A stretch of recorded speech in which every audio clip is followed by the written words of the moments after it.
Chapter 82 चालाकी और विशंबर जी की जलन। आरती जी की नम आंखें सुकेत जी भी नोटिस कर रहे थे, पर वे कर भी क्या सकते थे।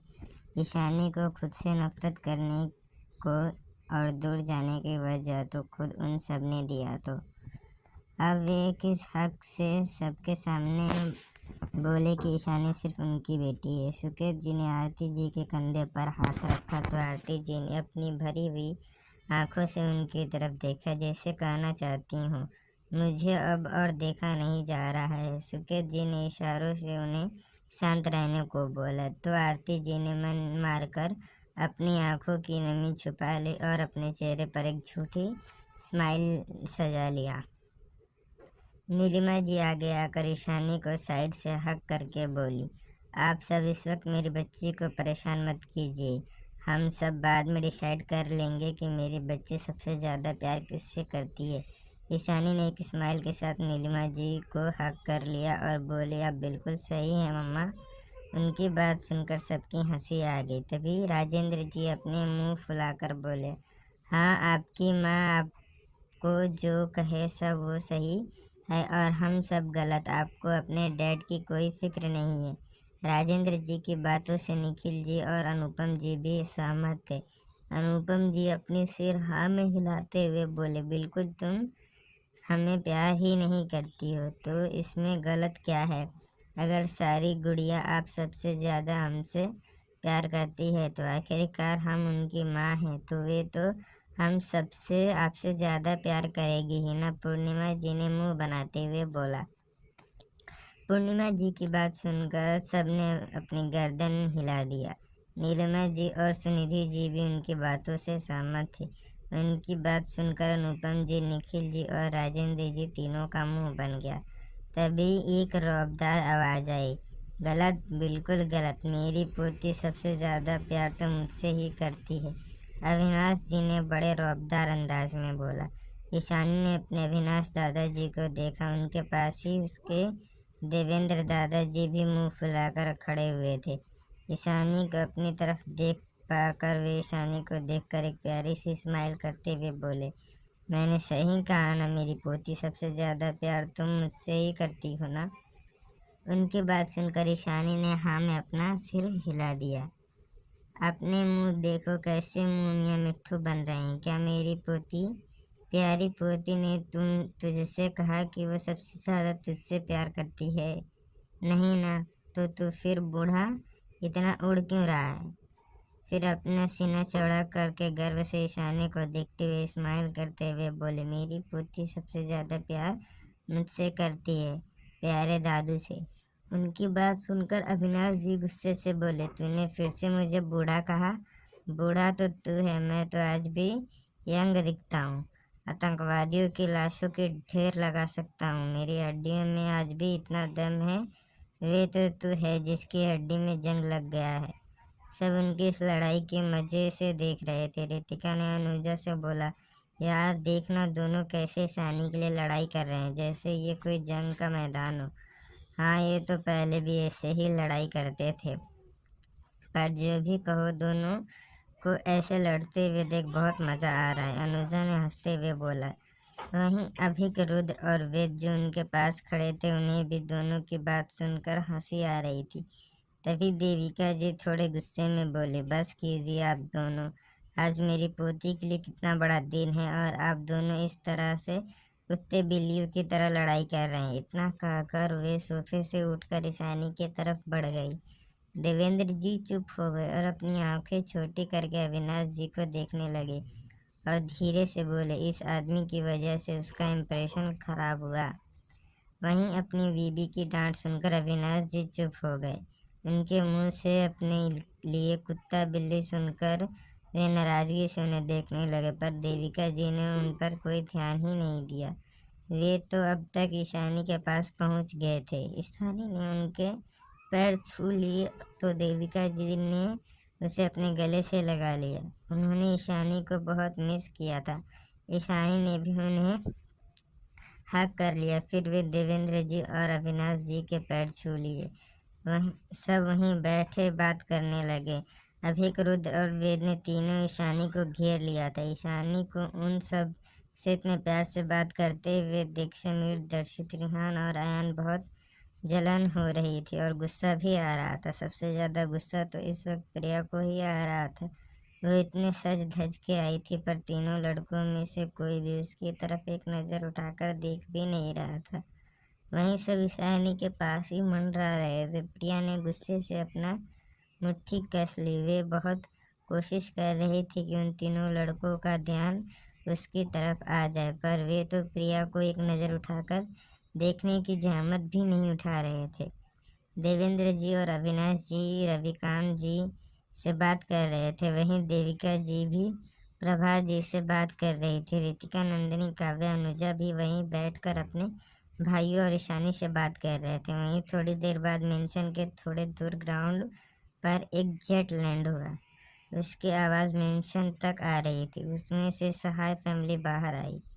वहीं मेंशन में देवेंद्र जी अपने फ़ोन में मैसेज देखकर बोले, ये लो आ गया ये बूढ़ा, अब खुद को सबसे महान दिखाएगा। अविनाश जी ने उन्हें देखा तो दोनों ने इशारों में कुछ बात की। फिर दोनों ने ईशानी के पास अभिक और रुद्र को हटाकर खुद ईशानी के अगल बगल बैठ गए। किसी को कुछ समझ नहीं आ रहा था पर ईशानी सब समझ रही थी। वहीं अभिक और रुद्र तो अब भी हैरान थे कि दोनों दादाजी ने उन्हें ऐसे अपनी बहन के पास से क्यों उठा दिया। दोनों नाराजगी से अविनाश जी और देवेंद्र जी को देख रहे थे, पर उनका इस तरह से घूरने से अविनाश जी और देवेंद्र जी को कुछ फर्क नहीं पड़ा। तभी बटलर आकर बोला, सर वे सहाय फैमिली आ गया। इतना बोलकर वे फिर वहीं खड़ा हो गया। बटलर को आज फिर से सदमा लगा था, इतने बड़े बाद फैमिलीज को यहाँ देखकर। वहीं गार्ड्स और सर्वेंट भी आज बहुत हैरान थे इंडिया के इतने बड़े बड़े लोगों को देखकर। वे बार बार उन्हें सर्व कर रहे थे पर उनकी नज़रों तो बस सब पर जैसे टिक सी गई थी। तभी 5 लोग अंदर आए। उन्हें देखकर सर्वेंट हैरान थे। आखिरकार इंडिया के प्रेसिडेंट विशंबर सहाय और उनके बेटे एजुकेशन मिनिस्टर दैनिक सहाय को भला कौन नहीं जानता। उन सब ने उन्हें टीवी पर देखा था पर आज वे उन सबको अपनी आंखों के सामने देख रहे थे। आज उनके ईशानी के लिए रिस्पेक्ट बढ़ गई थी। आखिरकार ईशानी की वजह से ही तो ये आज इतने बड़े बड़े शख्सियत एक जगह पर थे। वहीं कुछ पुराने सर्वेंट थे जो प्रिया को ही इस घर की प्रिंसेस समझते थे, जिस वजह से वे ईशानी को ज़्यादा पसंद नहीं करते थे। पर आज ईशानी की बैकग्राउंड देखकर उन्हें डर लग रहा था, पर उन्हें खुशी भी थी कि कभी उन्होंने ईशानी को परेशान नहीं किया था। दिसंबर जी अपने हमेशा के कूल ऑरा के साथ अंदर आ रहे थे। उनके साथ सीता जी भी अंदर आ रही थी। दैनिक जी और रीता जी के साथ ध्रुव भी अंदर आ रहा था। वे अपनी नज़र से ईशानी को ढूंढ रहा था। वहीं विशंबर जी की नज़र जैसे ईशानी पर गई तो उनके कोल्ड ऑरा जैसे गायब हो गया। उनके होंठों पर अपनी प्यारी पोती को देखकर एक स्माइल आ गई, पर जैसे ईशानी के एक साइड और उसके बाद पकड़कर मुस्कुराते हुए बैठे देवेंद्र जी और अविनाश जी पर गई तो उनका चेहरा काला पड़ गया। सुकेत जी, आरती जी ने उन्हें वेलकम किया। रविकांत जी और प्रभा जी को भी दैनिक जी और बाकी सब ने ग्रीट किया, क्योंकि उन्हें वे ईशानी के दादाजी और दादी माँ थे। वहीं दिसंबर जी अब भी गुस्से में अविनाश जी और देवेंद्र जी को घूर रहे थे। ये बात सब नोटिस कर रहे थे, पर देवेंद्र जी और अविनाश जी ने तो उन्हें बिल्कुल इग्नोर कर दिया। वे तो यही चाहते थे कि दिसंबर जी को जलन हो, ताकि उसे भी पता चले जब ईशानी दिल्ली में रहती थी और ये बूढ़ा उन्हें ये बताकर जलाया करता था कि कैसे वे ईशानी को कितने करीब है, जैसे उनकी पोती सिर्फ उसे ही प्यार करती हो, तो उन्हें कितना जलन होता होगा। आज वे दोनों भी ऐसे ही विशंबर जी को जलाना चाहते थे। ईशानी भी अपने दादाजी की चालाकी समझ रही थी। दोनों क्या करने की कोशिश कर रहे थे, उसे थोड़ी हंसी भी आ रही थी। वहीं बाकी सब भी अब समझ गए थे दोनों ने सबको उठाकर ईशानी के पास क्यों बैठे हुए थे। जरूर उन्हें पहले से ही पता चल गया कि विशंबर जी आ गए हैं। पर और अविनाश जी और देवेंद्र जी ये दोनों सिर्फ उन्हें जलाने की कोशिश कर रहे थे।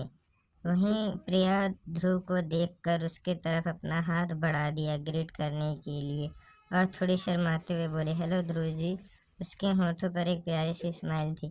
अगर कोई इसे इस वक्त देखता तो जरूर प्रिया उसे बहुत मासूम और प्यारी लगती। प्रिया को विश्वास था कि एटलीस्ट ध्रुव तो उसे इग्नोर नहीं करेगा, पर उसके सपने के उलट ध्रुव ने सबके सामने उसे बिल्कुल इग्नोर कर और रुद्रवेद और अभिक की तरफ चला गया। सबकी नज़रें इस वक्त प्रिया और ध्रुव पर ही थी, जिस वजह से उसे बहुत शर्मिंदगी हो रही थी। उसने अपना सिर झुका लिया और उसकी आंखों में आंसू आ गए। उसे गुस्सा भी आ रहा था और बुरा भी लग रहा था।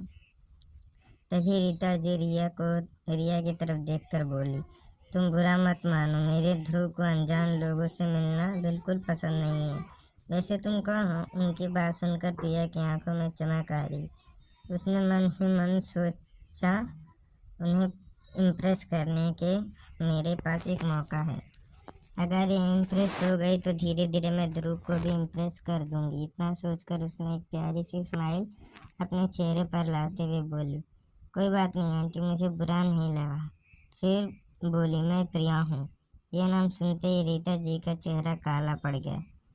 क्या ये मेहरा फैमिली की वही बेटी नहीं है जिसने उनकी बेटी ईशानी को बहुत परेशान किया था?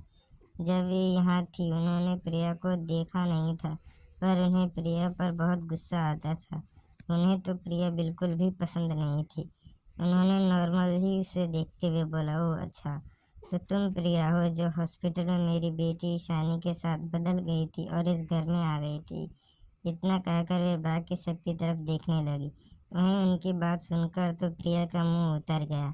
उसे उनकी बात बिल्कुल पसंद नहीं आई थी। उसे थोड़ा गुस्सा भी आ रहा था जब भी कोई ये बोलता कि वे इस घर की असली बेटी नहीं है, हॉस्पिटल में बदल गई थी। उसे बिल्कुल अच्छा नहीं लगता था। प्रिया की आंखों में आंसू भर गई। वे अपनी आंसू भरी आंखों से अपनी मॉम, डैड और भाइयों की तरफ देखने लगी, पर उन्हें देखकर लग नहीं रहा था कि वे उसके सपोर्ट में कुछ कहेंगे। ये देखकर तो प्रिया को और भी ज़्यादा गुस्सा आ रहा था। आरती जी को रीता जी की बातों का थोड़ा बुरा तो लगा था, पर उन्हें कुछ नहीं बोला क्योंकि उन्हें सच ही कहा था। ये सच ही तो था, प्रिया ईशानी के बदले हॉस्पिटल से इस घर में आ गई थी। समीर और दर्शित को तो उनकी बात से कोई फर्क ही नहीं पड़ा। उन्होंने बुरा नहीं माना। उन्हें तो बस ईशानी के साथ ध्रुव और वेद और अभी को इतने प्यार से खुद को भाई बहन की तरह प्यार से बात करते देख बुरा लग रहा था। वे चाहते थे कि उनसे भी ऐसे ही बात करे, उनके साथ स्माइल करे और उन्हें भी भाई बोले, पर ये सब सिर्फ वे सोच सकते थे। यही हाल रिहान और अयान का भी था। उन्हें दोनों को भी ईशानी के साथ उन सबको देखकर बुरा लग रहा था और जलन भी हो रही थी। प्रिया अपनी आंखों में आंसू लाते हुए मासूमियत से रीता जी की तरफ देखकर बोली, जी आंटी, मैं ही प्रिया हूँ और ये सच है कि मैं गलती से ईशानी की जगह आ गई थी। मेरी वजह से ही ईशानी फैमिली से इतना साल दूर रही और शायद इसी वजह से ईशानी सबसे गुस्सा है। उसकी ये नाटक और झूठी मासूमियत देखकर अगर कोई और होता तो जरूर पिघल जाता, पर रीता जी और बाकी सबको उसके इस नाटक का पता चल गई थी, इसीलिए उन्हें तो कोई फर्क नहीं पड़ा। अपनी बातों से किसी को कुछ भी फर्क ना पड़ते देख प्रिया का मुंह काला पड़ गया। तभी समीर गुस्से से प्रिया को देखते हुए बोला, प्रिया, ये सब बातें करने की जगह नहीं है, जाओ चुपचाप बैठो।